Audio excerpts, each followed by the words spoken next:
Welcome everybody to the In for Six podcast. I am your host Daniel Short, and we are back. Yeah, so this might sound a little bit familiar. We have rebranded. It is still obviously all covered over the Short Sports Show, but this is now In for Six podcast, where we of course are talking about college football and the NFL all week long, every single week. New show for you guys, rebranding on YouTube and everywhere on social media. Be sure to follow us at N46. Links are in the description down below, and we're going to get coming up. We've got it's championship week for college football playoff, and it's going to be chaos, just like coaching chaos that we've been having all week long. It is going to be chaos. Championship weekend. Things will be decided. College football playoff stakes are on the line. Also, we have the NFL playoff outlook. We're getting closer. We are getting closer. We're finding out which teams are for real and which teams are struggling. We're going to go through each of the conferences and look at which teams have the best shot of winning the Super Bowl. So, as always, we're going to start with college football things first. And what a week 13 it was. Number 1 Alabama and number 2 Miami are no more. They dropped and have opened things, well, wide open for the college football playoffs. We could likely have our first ever 2-loss team in the college football playoffs, whether that be Auburn or Ohio State. Heck, even maybe TCU. I doubt it, but, just gotta keep hope alive for the Horned Frogs.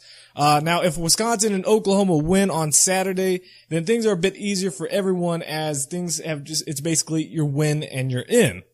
Now, if TCU or Ohio State win the Big Ten and Big 12 championship, respectively, now the Crimson Tide are back in play alongside a 2-loss Big 12 or Big Ten champ. Now, unfortunately, there will be likely one undefeated team that will not even be in consideration for the college football playoffs, and that's UCF. Now, despite the Golden Knights' 11-0 record and an opportunity to beat Memphis on Saturday for the American Athletic Conference crown, the committee kept the Knights at 18 for the second set of rankings, and it's a little bit disrespectful. I mean, how are we going to say that every team's got a shot when UCF goes undefeated, likely will beat Memphis again for the AAC championship? And sorry, great for trying, because you got to look at UCF. You got to look at their side of the story. They've tried to schedule Power 5 schools. Power 5 teams don't want to play them because if they lose, it's technically a bad loss to them. I mean, there's not much UCF can do. They've tried to get into a big conference in the Big 12, and they say no. I feel bad for Central Florida, especially this being their best year, and likely, probably it's going to be a while before they're back on top, because we all know that Scott Frost is likely headed out to Nebraska. We'll talk about that in just a minute as well. Now, one team that I found really in the most interesting spot is the Crimson Tide of Alabama. Now, who would have thought the Crimson Tide at one loss would have a question mark on whether they are going to be in the college football playoffs? I mean, past years they've had one loss and it's like, no, they're guaranteed. Yeah, they're in. They lost to Auburn last week in the Iron Bowl, and Auburn is looking like a team that, they win and they're in, which they would become the first 2-loss team to make the college football playoffs after potentially beating Georgia in the SEC championship this weekend. Now, if Oklahoma and Wisconsin win this week, obviously Alabama's hopes are all but gone. Now, if Ohio State beats Wisconsin in the Big Ten championship again, who do you put in? Do you put in Alabama, who has one loss to an Auburn team, and let's say Auburn loses to Georgia in the SEC championship? Do you put in Alabama or a Big Ten champion, but also a 2-loss Big Ten champion, Ohio State? What makes things a little bit confusing is because we don't have a set criteria in the college football playoffs with this committee. Committee seems like it changes every year, and I'm not much of a conspiracy theorist, but if you look at the committee, which is made about 13 members, 2 of those members are active athletic directors, current athletic directors at Clemson University and the Ohio State University. I'm just throwing it out there. If Ohio State gets in over Alabama, yes, they're a conference champion, but they have an absolute terrible loss to Iowa. And you throw them in there over Alabama, Alabama, yes, they didn't have the toughest schedule. Neither did Ohio State. But Alabama did beat a Florida State team that is much different from week 1 to even week 2. We saw the difference in Florida State. But they did lose to Auburn, right? Who we all say that is likely a college football playoff contender now. Ohio State doesn't have that. So it's going to be very interesting to see where the committee goes. Obviously college football fans are hoping for chaos, once again, just to see how everything happens. As a TCU fan, people are saying, you beat Oklahoma, you could be in. I just don't see that happening. Even if there is chaos and let's say even TCU, I know it won't happen, but let's say they dominated Oklahoma in the Big 12 championship game. Even if it was lopsided, I still don't see TCU as a team that makes the college football playoff, unfortunately. But hopefully they go ahead and head to the Cotton Bowl and play a good team and hopefully try to make that game in Arlington. But we're going to move on. We're going to have our quick pick 6. That is where we go through 6 quick stories, 6 quick topics around college football. And we'll go through them real quick. Now, first up is Matt Campbell at Iowa State. They have reached a new deal worth $22.5 million over the next 6 years. The school announced on Monday Campbell's guaranteed annual salary will increase from $2.1 million to $3.5 million. Athletic director Jamie Pollard said also agreed to provide Campbell with an additional $1 million for raises for his entire staff, which is huge. And you've got to respect Iowa State, the university, the brass, and this athletic director, for not only locking up Matt Campbell, your best coach, and a guy who already made tremendous strides in his first season, but, now this athletic director, you got to lock him up because he's done some good things. Obviously, the program as a whole, usually is laughed at, but if you look at Iowa State, their basketball program is usually very, very good. And now their football program is on the verge of just being a really solid football program. And I mean, look who they defeated this year. The 2 top teams that are playing right now for the Big 12 championship in Oklahoma and TCU. And at the time, both of those teams were in the top 5. Basically, one of the top teams in the nation, and Iowa State defeated them. Now, you look at Iowa State right now, they're 7-5, 5-4 in the Big 12. Still a tremendous, progress that they have made in just 1 year, compared to, what Iowa State is usually known for. So really big ups for Matt Campbell and the athletic director, Jamie Pollard, for getting that deal done. And, again, this Iowa State only had 1 top 5 win in its history. And they had 2 this season alone. Other Big 12 news, Texas running back Chris Warren III announced Monday that he will transfer out of the program. The junior who was on the Longhorns primary back early in the season, but was forced to move to tight end late in the year, has 1 year of eligibility remaining, but he does have a redshirt season. Should he transfer to another FBS school, he can then, if he does that, then he has to sit out per NCAA rules, but without losing a year of eligibility, he can then use that redshirt year. Now Warren finished the 2017 campaign with 71 carries, 314 yards, both third on the team and second among the team's running backs. Now this guy, I remember watching him and he had that huge run, I believe a year or 2 ago against Texas Tech where he just broke off. I mean, he had a beast mode type run. He broke off about 6 or 7 tackles and took it 80 plus yards for a touchdown. The fact that Texas couldn't get Chris Warren more carries and keep him at running back, is a little shocking. And because of that move to tight end, he said, I am out. BYU on Monday fired offensive coordinator. In case people don't know, Black Monday is what Monday is called usually right after Thanksgiving for college football. And then, of course, you have Black Monday in the NFL the week after the regular season ends.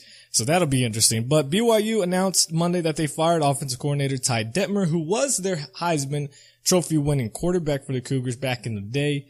Detmer just completed his second season with BYU. His first college coaching position after coaching at a Texas high school.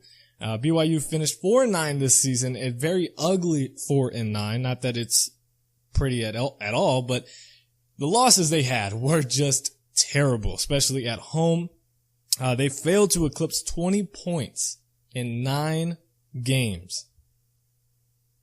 20 freaking points. There's 3 touchdowns. They couldn't get past that. That's very, very bad, and obviously that is why he's gone. A coach that did get saved is at Georgia Southern. They have taken the interim tag off of former assistant head coach Chad Lunsford.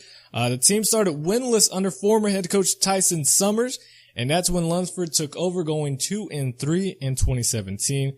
This is his second stint at Georgia Southern. Before this, he served as Auburn Director of Scouting and Director of Player Personnel for the Tigers. Now, less than a week before the annual Army-Navy game, the midshipmen revealed their uniforms that they'll be wearing next Saturday. And ladies and gentlemen, they are absolutely beautiful. They are amazing. Navy will be wearing a Blue Angels uniforms, a tribute to the U.S. Navy's flight team.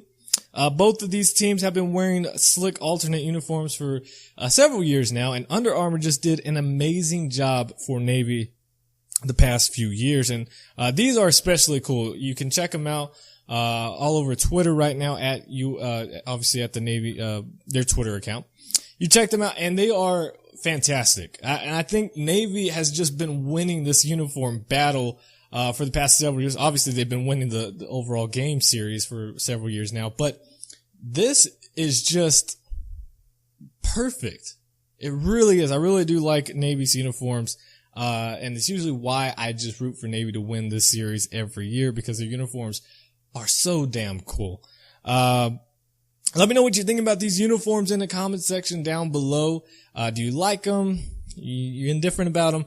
I think these are better than Army. Army just, I don't know, they're just kind of plain. Just black and gold. They don't really do too much. Tennessee, what a mess. A very, very hot mess for the University of Tennessee. Tennessee officials have now reached out to Duke head coach David Cutcliffe about the Vols head coaching opening. But guess what? He also informed them that he was not interested and plans to remain with the Blue Devils. Now, Cutcliffe, who is 63 years old, is in his 10th season at Duke and has consistently maintained that he intends to finish out his coaching career with Duke, as he has done a very, very good job with the program. Now, they are 6-6 this year, but again, bowl eligible for the 5th time in 6 years. Now, in 2012, Duke ended a 18-year bowl drought. The following season, the Blue Devils won 10 games for the first time in school history and captured the ACC's Coastal Division Championship. Now, Tennessee targeted Cutcliffe after backing out a deal with Ohio State defensive coordinator Greg Schiano on Sunday, after a understanding was signed by both Schiano and Tennessee athletic director John Curry. The news of Schiano's impending hire triggered Vols Twitter with an angry response by them. They hated it, as well as, and they weren't the only ones. It wasn't just Vols Twitter. It was also state politicians who were against his hire. Now, of course, there are a lot of details that still will come out over the course of the week. But what we do know is Schiano cleared everything about the Penn State thing. Child rapist and all this other stuff. Schiano has cleared all of that, both from the legal standpoint and from the just overall coaching, getting hired as a coach. He's cleared all of that. Ohio State, you don't think Ohio State did its background check on this guy? You don't think they've done intensive research in a bad guy? Ohio State has much bigger standards than the University of Tennessee. Let's just get that straight off the bat. And Tennessee, of course, most Tennessee fans owe money. And Tennessee's also in a bad spot because fans want the athletic director gone. But again, this shows you how dumb they are. Let's just have some fun here. I know this is supposed to be a quick pick, but let's just have some fun right quick. If Tennessee were to fire athletic director, what is his name? I just had his name here, and of course it's slipping right past me. John Curry. Let's say they fire Curry, right? You don't think he's going to say, okay, y'all want to turn your back on me after I did what you guys wanted because you guys complained about something so stupid? All right, well, let me just go ahead and just share all the details here. And you know what? Yeah, I think Schiano should get paid. Right now, Tennessee is such a hot mess. It's a reason it's been quoted by several people, and it's just been passed along because it is so bad right now. It is so bad. This program, I don't know why any recruit would want to go to this school right now. They are at they are the doormat of the SEC. They went winless, so you can't tell me that they're not the doormat. They don't have much of a winning tradition for the past decade now. So why would you, I'm telling you, if you got offers from the University of Tennessee, you have offers from several other FBS schools that are much better, than Tennessee right now. I would not go here. I don't know how any recruit is in their right mind thinking Tennessee offers them a great education and a great ability to play football there right now to win a championship, because it just ain't happening, no matter who they bring. And right now, I don't know if any coach wants to go to Tennessee right now, because you're looking at it and saying, if I have a couple bad games as I'm trying to rebuild this program, am I going to have your support, athletic department? Am I going to have your support when the fans, I know damn well, they are not going to support me? I'm just saying, it's just not a good deal. It's not a good deal right now. Speaking of coaching decisions and athletic department decisions, did Texas A&M make a mistake in firing Kevin Sumlin? Now, speaking of college coaching chaos, as we have been on the N for Six podcast, Texas A&M fired Kevin Sumlin after 6 seasons in a 51-26 overall record.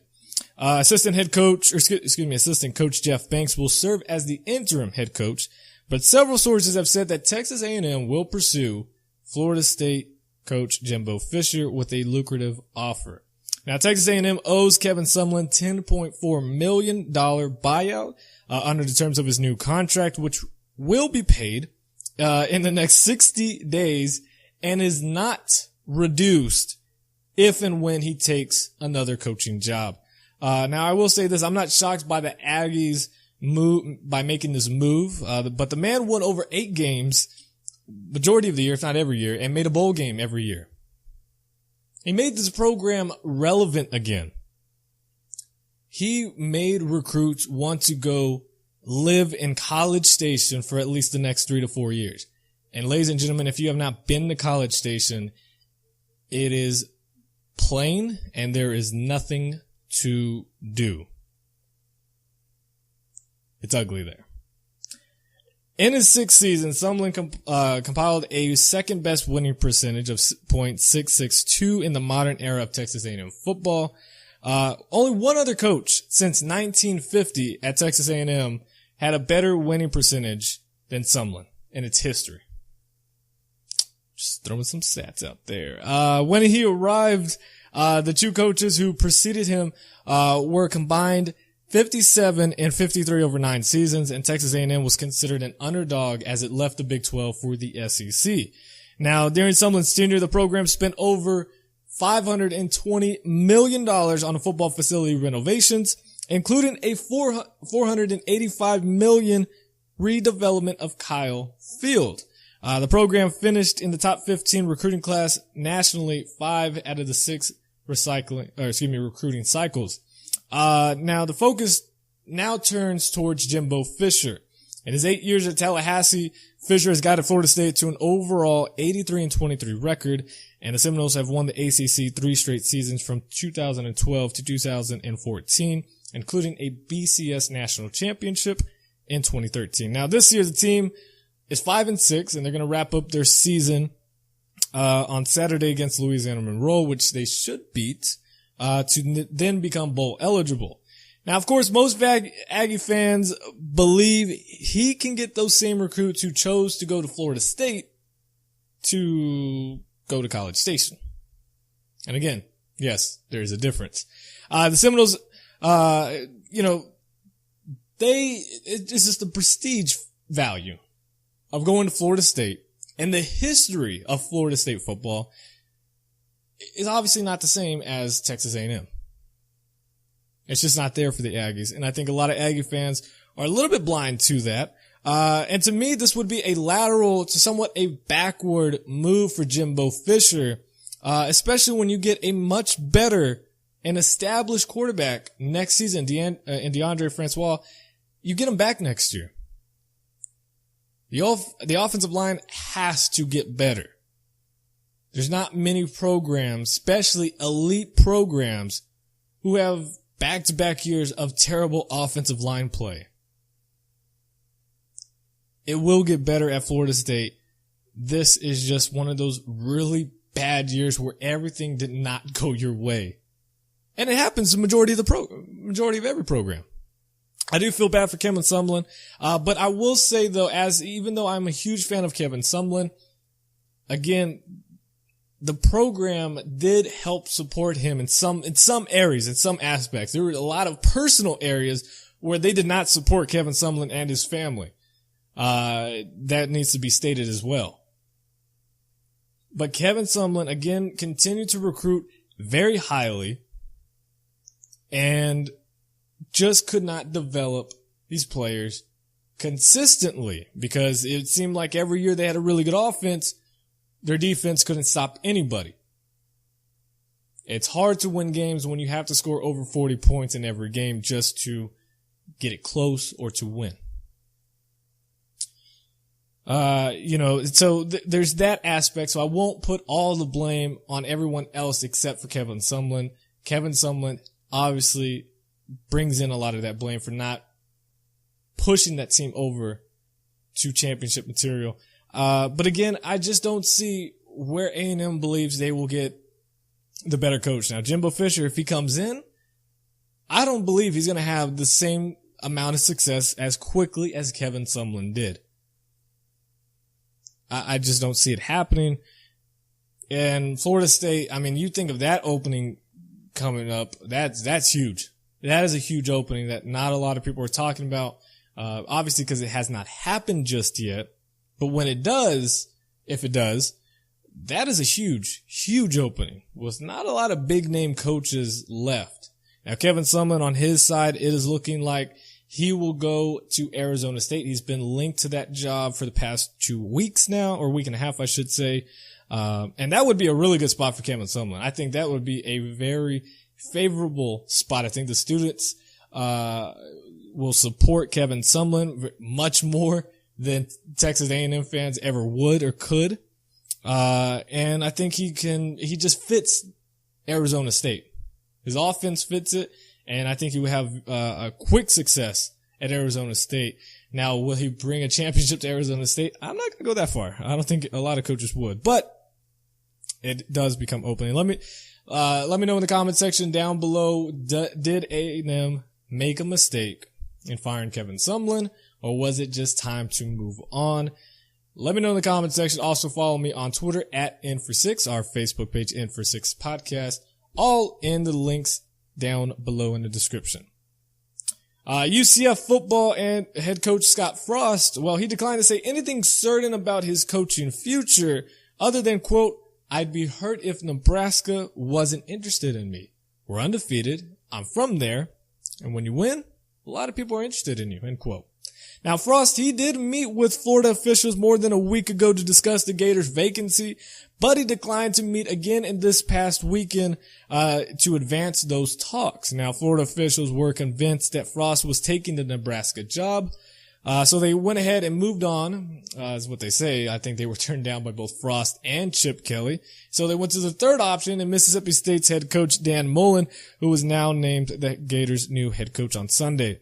Now the Cornhuskers in Lincoln have fired coach Mike Riley on Saturday after the conclusion of a 4-8 season in his third year at that school. I think that was such a stupid move for him to leave Oregon State. He left Oregon State when they were, they had 8 or 9 wins that year. Pretty good recruiting class. And he just left. I don't know. Blows my mind. Anyways, he's now done. And Frost is who I hope Nebraska goes after. I've been tweeting about it for the past couple of weeks now. I hope Nebraska hires Scott Frost because, well, I mean, one, you have that connection already. And he's a young coach, 42 years old. That's it. He played quarterback in Nebraska in 1996 and 97, winning a share of the national title as a senior. In his second season at UCF this fall, the Knights again are 11-0 and ranked number 15 ahead of the conference championship game Saturday in Orlando against Memphis for the AAC championship.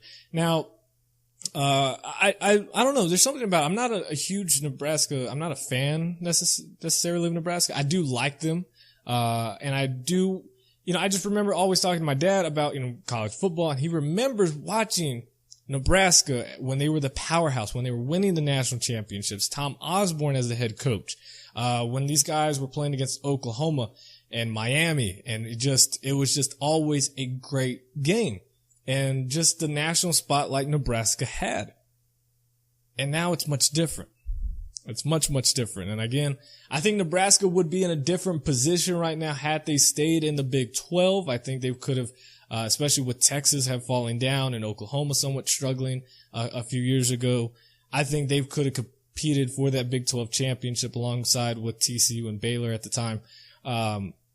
Obviously, there were situations with Texas and Nebraska, more than just the athletic department. But anyways, Nebraska getting back to a national spotlight, I think would be great for college football fans in today's game. And I believe Scott Frost can be the guy. Now, there was an article that I had read and I saved, but I didn't bring it up here. It was just a couple weeks ago.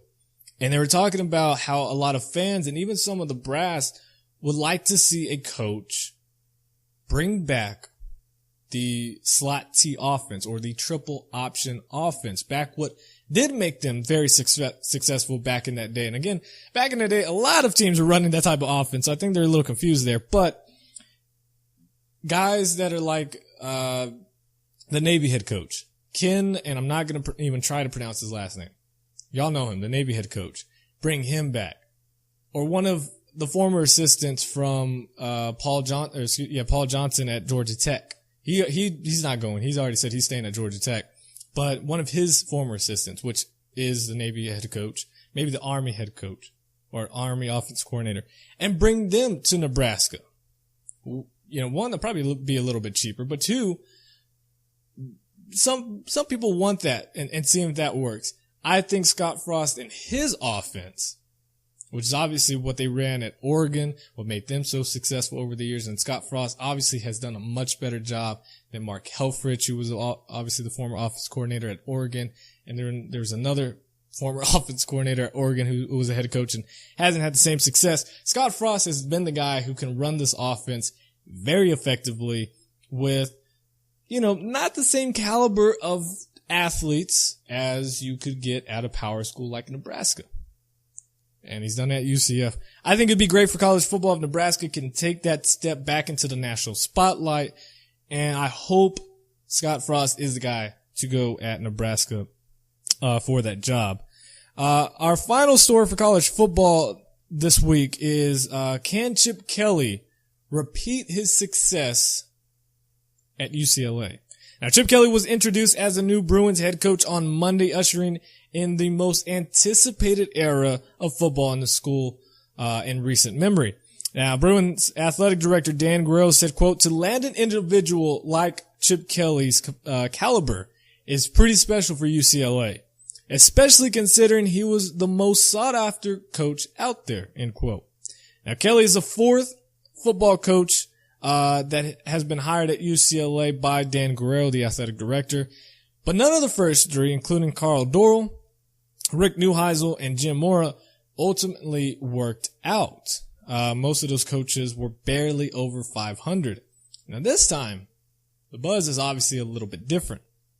Former Bruins quarterback Troy Aikman, who was a part of the hiring committee for UCLA, called Kelly, quote, the greatest hire in UCLA history.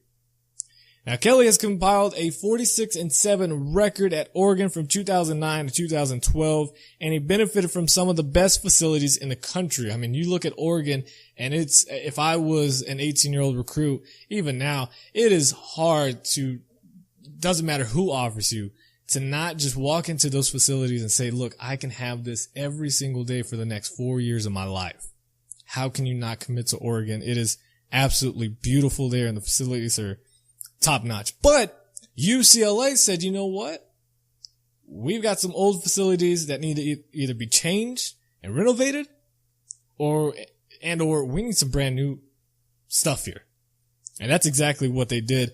The Bruins have opened a $65 million football center before this season began, giving the Bruins a facility that rivals anybody else's in the country. So that brings up the question, after all of that, can Kelly have the same, if not better, success at UCLA than he had at Oregon? You know, one thing that's very interesting is that most know Chip Kelly because of his offense. His spread up-tempo RPO offense. But Kelly didn't say if he would coach that similar offense for the Bruins. Kelly said schemes should be determined by player personnel, and that he was too unfamiliar with the Bruins roster to have any idea what kind of offense they might run. Now, while I think it's a little bit wrong to compare every single thing Kelly will be doing compared to what he's done in the past in Eugene, that's exactly what's going to happen for the foreseeable future as he gets started in LA.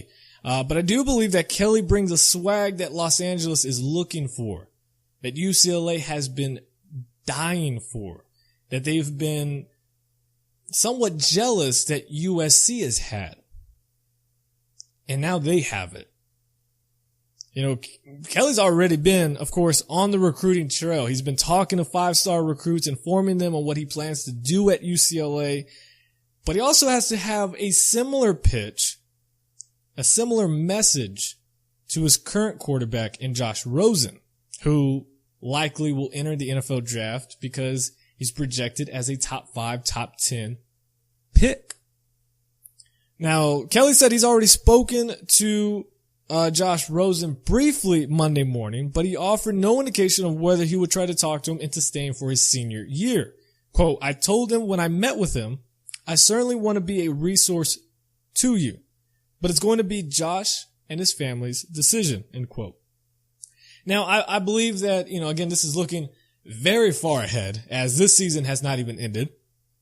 But I do believe that Chip Kelly can take the Bruins to a bowl game with or without Josh Rosen. I think they just have the players, and especially this recruiting class that they're going to have. I think he has the ability to bring in the right coaches, his own coaching staff, and succeed very quickly in a bowl game. Now, when I say bowl game, I'm just talking about 7 to 8 wins and having a pretty solid bowl game. I'm not talking, you know, going to the Rose Bowl or going into the college football playoffs, because that's just ridiculous for anybody to say that at this time. I mean, again, this season hasn't even ended yet, but I think it will take a little bit more time and probably a lot longer for him to build a championship contender for UCLA. But I do believe he will have success, and likely immediate success, at UCLA. And a lot of people are saying, well, if he does bring that type of up-tempo RPO offense that he succeeded at in Eugene, how is he going to run that with Josh Rosen, who's not really the most mobile? Well, again, remember, he had to make some changes because he somewhat brought that offense in when he went to the NFL. And even though it didn't work out the same as college would, as we all know it wouldn't, but he's had quarterbacks that were not that didn't have that same mobility as, Darren Thomas and some of the other guys that he had at Oregon. But you look at Nick Foles, hell, even Sam Bradford, and somewhat, especially Nick Foles, he succeeded under Chip Kelly in running that offense. So what Chip Kelly decides to do, if he brings it, obviously it's still going to be a spread offense that's guaranteed, whether it has up tempo as it was at Oregon, and somewhat what you are now seeing at Central Florida with Scott Frost and how he's running that offense, as he is obviously an assistant from Chip Kelly's days at Oregon, and how he runs that offense, whether it's going to be the same like that at UCLA. I wouldn't be surprised if it's more of a pro style, but still very much spread and a little bit more up tempo that Chip Kelly likes to do, because he knows that it's much easier to run that offense in college than it is in the pros. And I think he's learned a lot of his failures of the NFL and how to basically succeed more in the college game. So let me know in the comments section down below if you think Kelly can have the same amount of success in LA like he did in Oregon. Also tweet me at N46. Moving on to the NFL, Jimmy Garoppolo, his time with the San Francisco 49ers. 49ers head coach Kyle Shanahan has not yet chosen between CJ Beathard and Jimmy Garoppolo as his starting quarterback for this week. But apparently he is close, and it might not be a difficult call. On Monday, Shanahan offered an update on Beathard, whom the first year coach said is, quote, pretty banged up, end quote. During Sunday's loss to the Seattle Seahawks, Beathard suffered a bruise to his left knee and a hip strain, neither of which Shanahan said is considered serious or a long-term injury. Still, it might be enough to prevent Beathard from practicing on Wednesday, leaving Shanahan to turn to Jimmy Garoppolo. According to Shanahan, Beathard was sore on Monday. Before making a decision on this week's starter, Shanahan wanted to give Beathard a little bit more time to recover, giving him basically a little bit more of a chance to see if he can just obviously play. Now, Beathard, he left Sunday's loss against the Seahawks with 1 minute and 7 seconds remaining after taking a big hit by defensive end Michael Bennett. A clean hit, not a dirty hit. Garoppolo replaced Beathard with a loud ovation, of course, by the 49er fans that were still there in the stadium. And he ran for 4 yards on his first play, slid across the field, and then completed his last 2 passes for 19 yards, including a touchdown that got the game a little bit closer, but time ended when that touchdown occurred. Now, if Garoppolo does make his first start, ironically, will be in his hometown in Chicago this week, and finish out that season in that role, Shanahan has repeatedly indicated that it won't be how the team will view him in the long term. Shanahan even referenced that the Niners will likely use the franchise tag on Garoppolo this offseason in his press conference this past week. So Jimmy Garoppolo's time is likely going to start here. His era, if you will start for the 49ers. I think it's pretty much certain that he will start this week and, again, likely finish out the season. CJ Beathard, you got to give credit to him. The 49ers obviously are just a bad team overall in terms of just talent. But they've been in some close games, especially early in the year. Their first, 6 losses, they've only lost by, roughly about, less than 10 points in those games. They were very, very close in all of those losses. And Jimmy Garoppolo now being under the system a couple weeks now, and is overall just a talented quarterback. CJ Beathard did as much as he possibly could for this team as a rookie, and not a top round draft pick rookie, as a guy who was 5th, 6th, 7th round pick. CJ Beathard did a really good job given what he could do and what he was forced to do. Jimmy Garoppolo's time's likely here, starting with the San Francisco 49ers.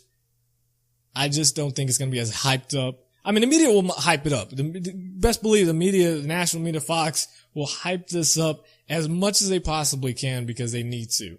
And especially with the NFL ratings right now, they're going to hype this up as Jimmy Garoppolo, the second coming of, a Tom Brady protege type thing.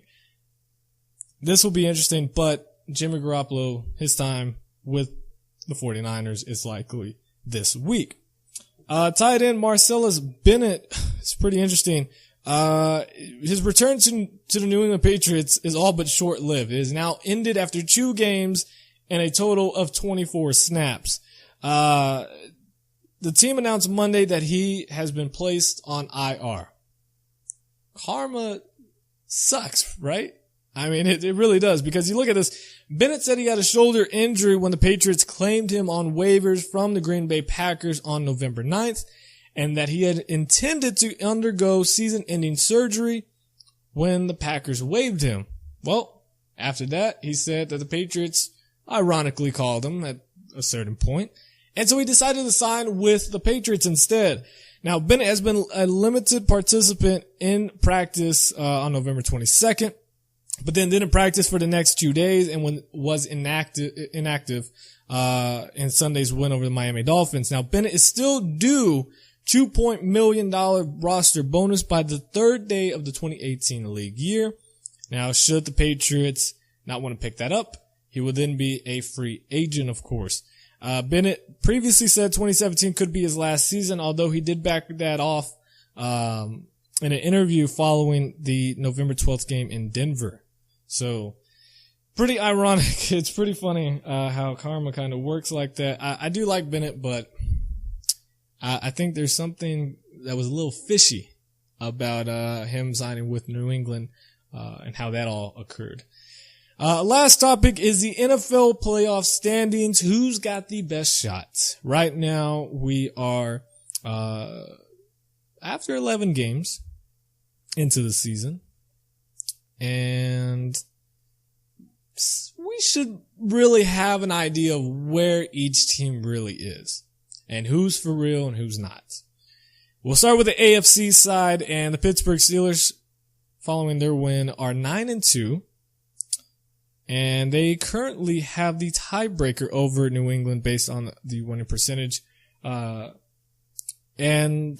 Steelers, they are for real. 9-2. And what they've done, given the injuries that keep happening to them, they continue to next man up type deal and succeed. Le'Veon Bell, I feel like it's been a little bit slower this season. Just a tad bit. Pittsburgh Steelers are number 1 right now. Right behind them are the New England Patriots, who, of course, are for real because Tom Brady has still yet to be touched, and he is just making things happen with a bunch of nobodies. Patriots, of course, are who they are. A team that becomes the first that we know is not who they really are, and the record shows that they're better than, they're not better than the record.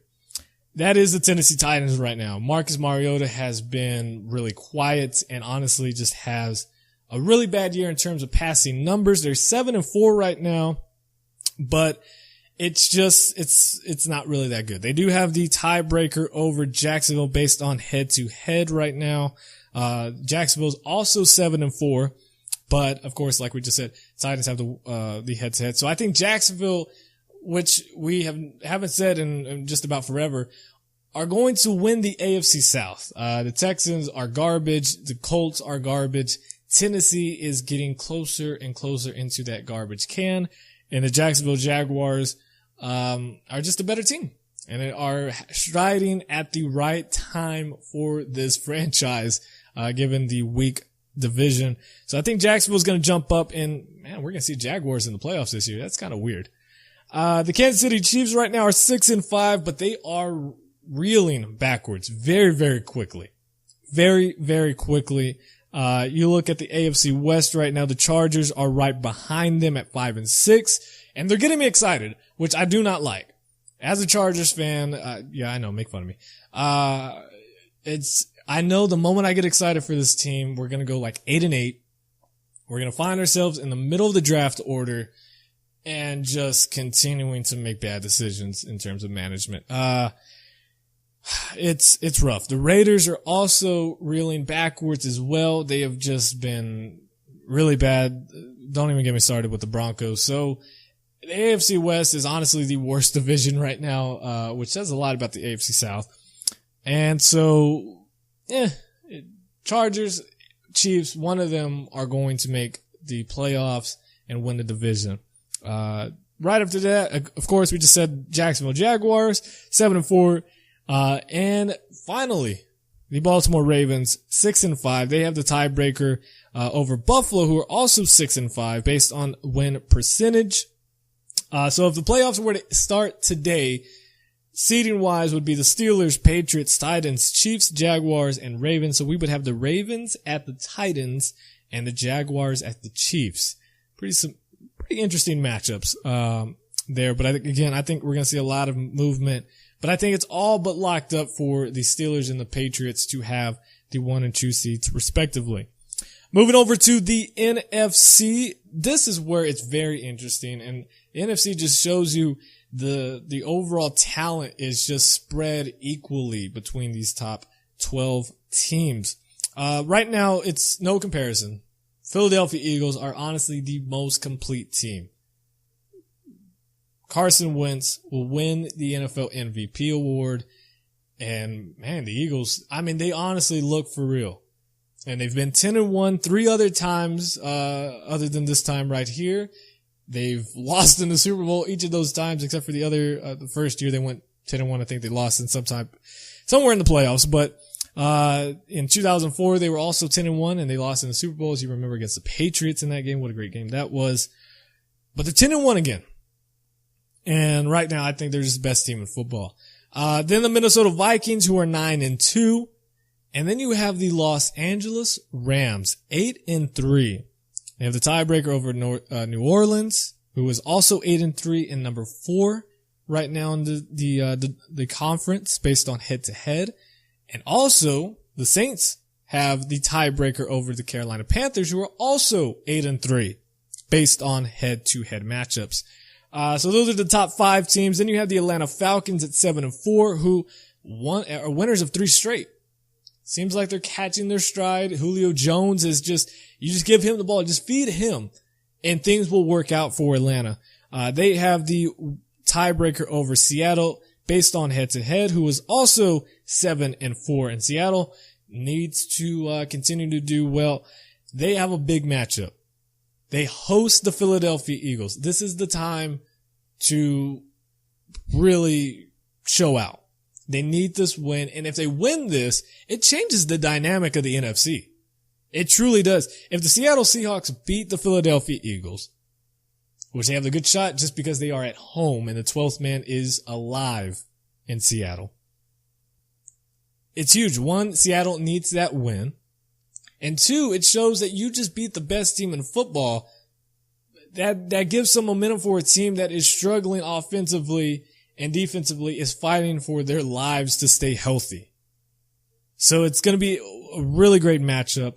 But if the playoffs were to end today, it'd be the Falcons at the Rams and the Panthers at the Saints. Some pretty good matchups there. Obviously, the Saints and the Panthers still have to play again later this season. So the winner should win the NFC South. But actually, I shouldn't say that because the Falcons are right there. The Falcons are right there 1 game back, so we'll have to see how that goes. The Detroit Lions, they're not completely out of it. They're 6-5. The Green Bay Packers 5-6, but I think, we can count them out. Even though their record, shows that they're still in it, I'm willing to say they are out of it. Now, right behind them are the Dallas Cowboys, and I know a lot of people want to count out the Dallas Cowboys, but I don't think you can just yet. They still are a very talented team. They still can make things happen. Yes, they don't have Zeke Elliott, but Dak Prescott, to just count him out already is a little bit premature and a little bit ridiculous. I think the Cowboys are still a very talented ball club that can, obviously they won't win the division, but they still can fight for the spot in the wild card. And you never know, things can happen and they can get that spot. The NFC South is going to beat up each other at some point here pretty soon. And I don't think 3 of those teams, even though right now, 3 of those teams would be in the playoffs, I don't think 3 will eventually make the playoffs. So, be very interesting, but I think it's a little bit early to count the Cowboys out. The Redskins also 5-6, as well as the Cardinals. Cardinals, I think you can count them out, as they have no quarterback. Blaine Gabbert, I wouldn't say he got the W for the team. I won't say he got the W for the team, but he did make some pretty good throws, in that game. So which is first time I've ever said that. But anyways, that is your NFC and AFC outlook for the NFL playoffs. We know that the Eagles, the Vikings, the Rams, the Steelers, the Patriots are teams that are legit, that are going to make the playoffs and pretty good runs. After that, it's a little bit of a question mark for each of those other teams, including the Titans, the Chiefs, the Jaguars, Ravens, the Chargers, the Saints, Panthers, Falcons, Seahawks, Cowboys, Lions. The NFC is going to be a very fun conference to watch, as it has been over the past 5 years or so. And the AFC, it's kind of just like, it's the Steelers or Patriots. That's everybody else is like, oh, hey, we had a good year. Let's focus on the draft. Anyways, that is it for the show. I hope you guys enjoyed. If you did, be sure to hit that like button no matter where you're listening to on iTunes, iHeartRadio, Stitcher, Spreaker.com, YouTube. Subscribe to our YouTube channel. Again, we are still under the Short Sports Show on YouTube, but this is the N46 podcast. I hope you guys enjoyed. Download N46 everywhere else. Again, YouTube, you can type in N46 or you can type in the Short Sports Show. Either one, whatever works for you guys. It is still up there. And follow me on Twitter at N46. The 6 is actually the number and an IX. I know it's a little confusing. You guys will get used to it. I like it. Hope you guys enjoyed as well. And I will see you guys next week. As always, God first, God bless. I'm out. Peace.